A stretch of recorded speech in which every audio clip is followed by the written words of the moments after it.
Alors, je vous rappelle les règles pour ceux qui n'étaient pas avec nous ce matin.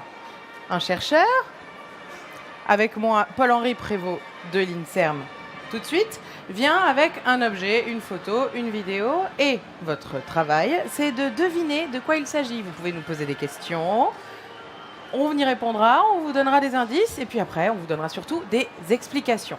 Alors, on va avoir notre premier objet mystère qui va s'afficher sur l'écran. Ah, voilà, c'est celui-là. Alors, à votre avis, qu'est-ce que c'est? Je vous donne un indice.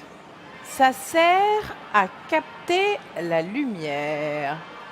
Est-ce que quelqu'un a une petite idée de ce que ça pourrait être? Non?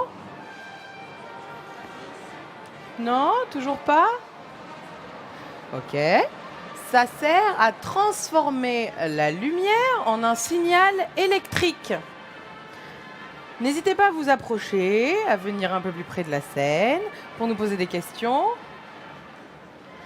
Oh, on a des timides là aujourd'hui. Non, personne n'a une idée? Est-ce qu'on peut leur donner un indice?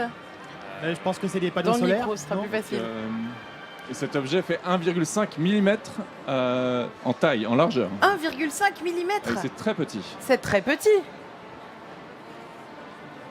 C'est pas l'œil. Un peu plus fort.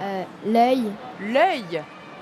Est-ce que c'est Effectivement. l'œil? Eh oui, c'est l'œil. Et alors, c'est quelle partie de l'œil exactement, à votre avis, mademoiselle? La rétine. La rétine.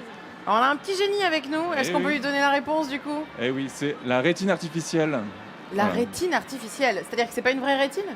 Eh non, c'est une rétine qu'on crée pour restaurer la vision chez les patients aveugles. Chez les patients aveugles. Alors, mais comment ça marche? Parce que alors, ça ressemble à un petit panneau solaire. C'est normal que ça ressemble à ça? Ah, c'est ça. Donc, en fait, on vient mettre cet implant sous la rétine pour remplacer les photorécepteurs des patients qui ont dégénéré. On vient envoyer la lumière. Dégénéré. Des patients qui ont dégénéré. C'est-à-dire? Non, les photorécepteurs ont dégénéré, mais les cellules nerveuses qui peuvent envoyer l'information visuelle sont toujours survivants. Donc, Est-ce que vous pouvez m'expliquer ce que c'est qu'un photorécepteur? un photorécepteur, c'est un cône ou un bâtonnet qui vient transformer la lumière en un signal électrique. Donc c'est quelque chose en forme de cône ou de bâtonnet qu'on C'est a tous partout sur nos rétines en fait. Voilà. Et donc, avec certaines maladies, ces photorécepteurs vont stopper leur activité. Et donc, nous Quel mettons type de maladie? Des petits exemples? la DMLA, qui est assez connue, la rétinite pigmentaire, La dégénérescence maculaire liée à l'âge. Pardon. Ok. Et donc cet implant vient remplacer ces photorécepteurs et vient stimuler les neurones qui transmettent habituellement l'information jusqu'au cerveau. Très bien. Encore, rapprochez un tout petit peu votre micro parce que la fanfare. Ah, il nous faudrait des petits récepteurs magiques pour les oreilles là. Ok. Et donc, donc ça, comment ça fonctionne? Donc ça va remplacer ces petits bâtonnets Voilà, donc on vient illuminer l'implant avec de la lumière et chaque petit pixel que vous voyez ici va transformer cette lumière comme faisait un photodétecteur et va créer une stimulation électrique. Donc, Ça stimule quoi? ça stimule les cellules nerveuses, les neurones qui sont juste au-dessus des pixels. Et Donc qui ils sont reliés, derrière notre œil en fait. voilà, dans la rétine et qui sont reliés au cerveau par le nerf optique. Donc ça fait un peu un travail de transmetteur? Voilà, donc on recrée l'information et les neurones transmettent l'information. Voilà. D'accord. Et du coup, donc ça, est-ce qu'on peut le faire chez n'importe quel patient qui a perdu la vue? Simplement les patients qui ont perdu leur photorécepteur. Il faut quand même que le nerf optique ait survécu. Donc ça marche pas si le nerf est sectionné par exemple. Voilà. Si le nerf optique par exemple est coupé ou endommagé, il faudra directement mettre d'autres implants dans le cortex visuel. Très bien. Et alors, cette petite pastille là, comment on fait pour la mettre à l'intérieur de l'œil? Alors donc, vous avez des chirurgiens ophtalmos qui viennent décoller la rétine, placer l'implant. Décoller la rétine. Voilà. On vous sort l'œil de la Non, tête? non, tout se fait, donc l'œil reste à l'intérieur du corps humain et on vient simplement avec des aiguilles. Des tout petits outils du coup. Voilà, des tout petits outils. Mais bon, c'est tout l'avantage de cet Et par où implant, on c'est que... rentre par où? Moi je veux des le détails. côté de l'œil. Sur le côté. de l'œil. Voilà, on fait une toute petite incision. Donc là, l'implant fait 1,5 mm, donc l'incision fait à peu près 2 mm. Et on vient glisser l'implant sous la rétine jusqu'au centre de vision. Ça se connecte tout seul ou il faut le brancher?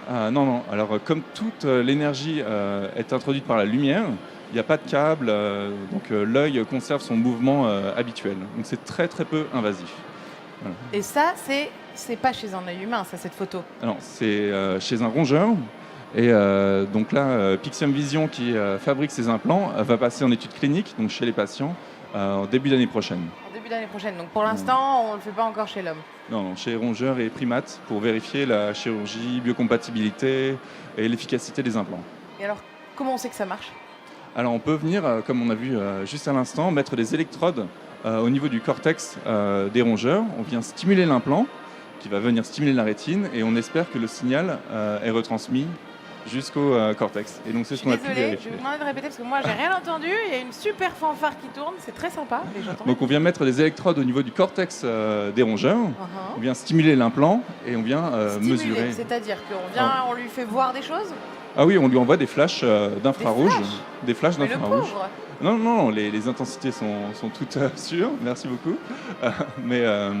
Donc on envoie de la lumière comme dans un œil normal, et on vient enregistrer ce qui se passe au niveau du cortex visuel.